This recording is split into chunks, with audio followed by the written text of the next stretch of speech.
Hello everyone, I am Tejas Bhushan Dhoot, first year MBBS student at Government Medical College, Miraj. Today I will be presenting the topic sleep. If I ask what this is, everyone would answer it's an ECG.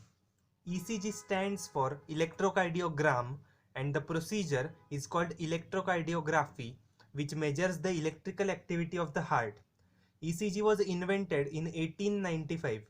Few years later, a person named Hans Berger thought just like ECG measures the electrical activity of the heart and is useful in diagnosing heart diseases, can we measure the brain's electrical activity? He started working on the project and in 1924 he was successful in recording an EEG, that is electroencephalogram.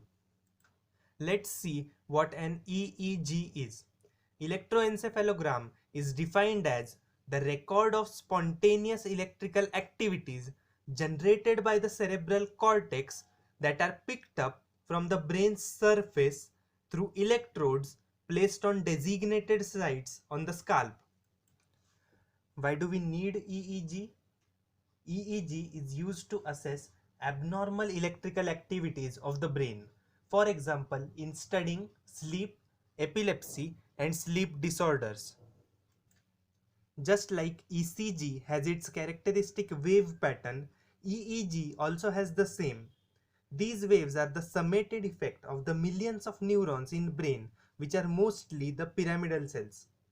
When these neurons fire synchronously, as in this figure, the resultant wave will be of higher amplitude but of lower frequency, and if the neurons fire asynchronously, as in this figure, then the resultant wave or the recorded potential will be of lower amplitude as compared to the earlier figure but of higher frequency. The waves in EEG are classified according to their frequency and amplitude.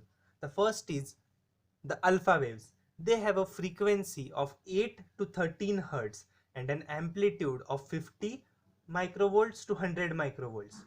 These are normally seen in an adult who is at rest, awake, but most important with eyes closed. The next phenomenon we will be studying is alpha block.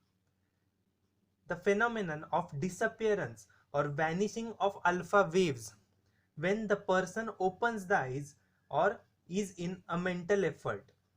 In the first three waves, the person has closed the eyes. At this point, person opens his eyes and the wave pattern alpha waves are replaced by irregular high frequency waves.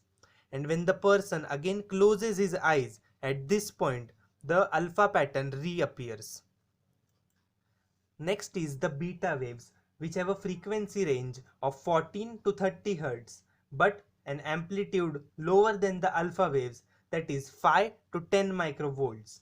These are seen when the eyes are open and the waves appear in the posterior regions of the brain when the person is in an alert state.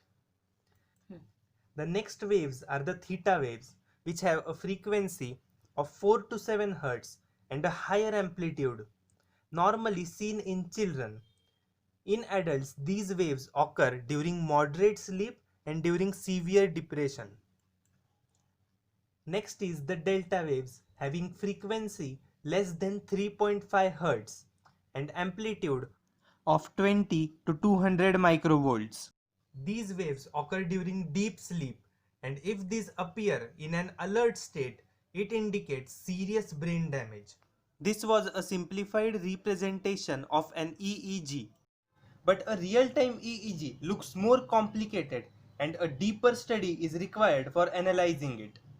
This is what a real EEG would look like. There are many waves and there are some alphabets and numbers on the right side, which indicate the place of the electrode from which the potential is recorded. The numbers on the right side indicate the position of the electrode. The even numbers indicate that the electrode is on the right side of the scalp and the odd numbers indicate that the electrode is on the left side. The alphabets also denote the position of the electrode. In the first one, that is FP2, it indicates that the electrode is recording the potential from the frontoparietal region of the right side, as 2 is the even number.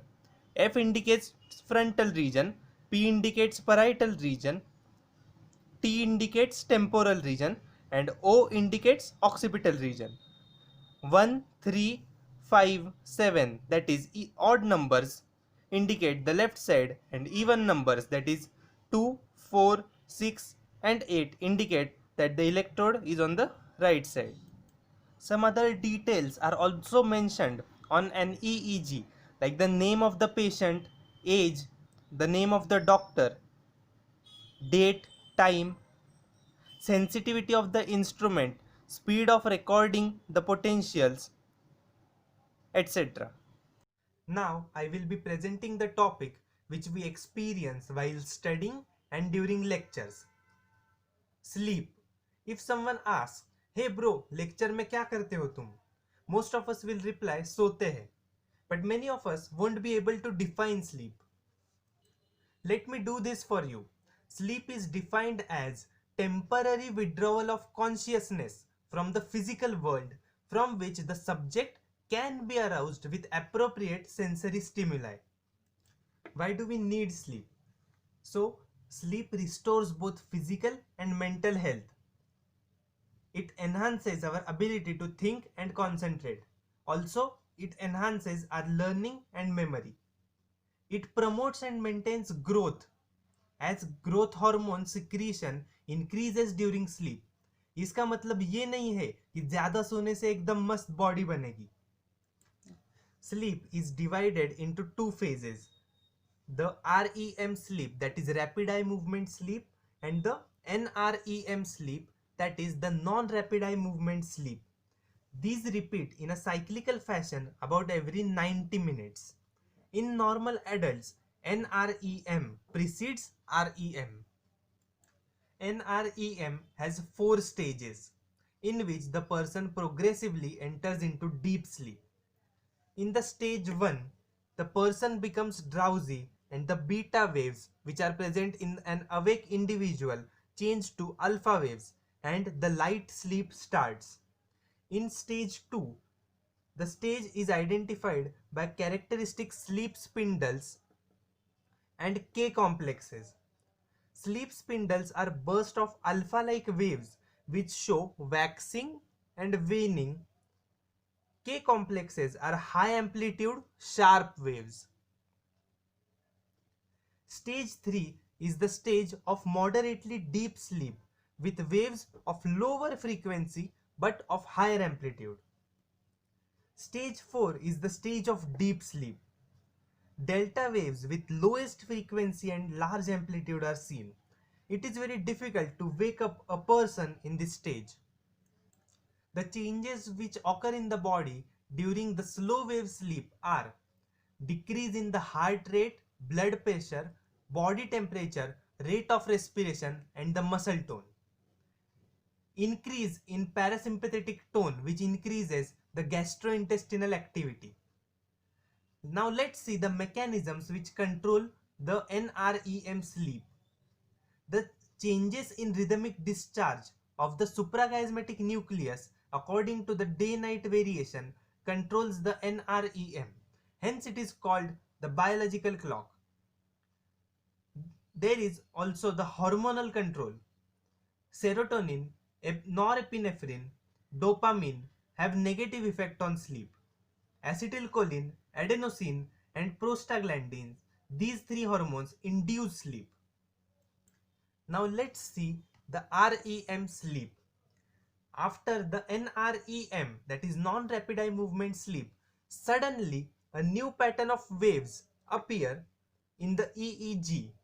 The slow waves are replaced by rapid low voltage waves. REM sleep is also called paradoxical sleep because although the person is sleeping, very rapid EEG activity like beta waves is seen just like in awakened state, and still it is difficult to wake up the person. Now let's see the features of REM sleep. As the name suggests, rapid eye movements will occur in this phase, which can even be seen with eyes closed. Next is desynchronized high frequency waves, but low voltage are seen. It is very difficult to wake up the person because the threshold for sensory stimuli increases. Its characteristic is PGO spikes, that is pontogeniculo-occipital spikes. The dreams are easily remembered in this stage. Sympathetic system is activated and hence the heart rate, blood pressure and the respiratory rate increases. In males, penile erection occurs and is used in diagnosing impotence in which erection is absent in REM. Hypotonia occurs in all skeletal muscles except in the extraocular and the middle ear muscles. Acetylcholine mediates the REM sleep. As the age increases, REM sleep and the stage 4 of NREM sleep decreases. Now let's see the theories of sleep. First is the circadian rhythm theory, which states that the photic stimulation of the retina activates the suprachiasmatic nucleus, which further stimulates the reticular activating system, and this keeps us awake. Next theory is the role of pineal gland. Pineal gland secretes melatonin, which plays a role in the sleep-wake cycle. Secretion of melatonin increases in the evening and the first half of night, and decreases in the second half of night and first half of day. Let's come to the clinical part, which is the most important. Sleep disorders. First is insomnia, which is defined as the chronic inability to sleep in spite of adequate opportunity to do so. It is of two types, primary and secondary. Primary insomnia is the abnormality in the normal sleep mechanism, which can be either due to damage to the suprachiasmatic nucleus or an hormonal imbalance. Next is the secondary insomnia. Here, the sleep disturbance is secondary to other medical or psychological disorders. Second disorder is narcolepsy. It is defined as the episodic sudden loss of muscle tone along with irresistible urge to sleep. Sleep starts with REM, that is rapid eye movement sleep, which normally does not occur in normal individuals. The features are cataplexy. Cataplexy is a condition with sudden loss of power of movement and posture while subject is awake, along with an intense desire to sleep. The cause is less number of neurons which produce orexin, that is hypocretin. Third is the bruxism. It is defined as the nocturnal grinding of teeth, usually associated with dreams in REM. Nocturnal enuresis is the fourth one. It is commonly called bedwetting and is common in children. Bedwetting in night, and it may persist in adult life.